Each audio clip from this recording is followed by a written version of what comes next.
Hello, Ma'am Doris. Ito yung sinasabi ko sa iyo. So, D, di ba, sa fret number 2 yun. D, so ito yun. Tapos dito sa third string. Tapos dito sa, ito naman nasa third fret. Sa 1, 2. Yan ang D.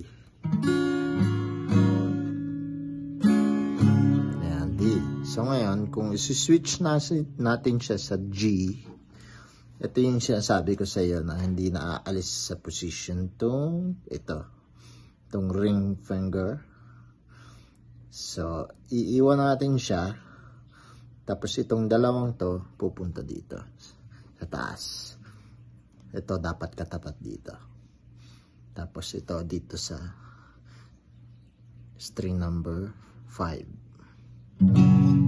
Ito, pwede natin ilagay dito sa baba. So, yan ang G. So, napansin mo, hindi umalis to. So, ngayon, kung C naman, ibababa mo lang to.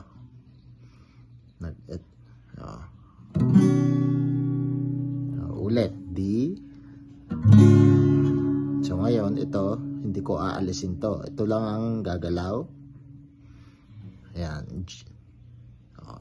G yan. Tapos ito, pwede mo ilagay sa ilalim.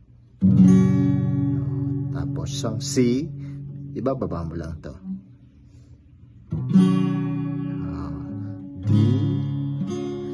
G, C. So, ito, walang alisan to. Diba? Yun yung isa sa technique para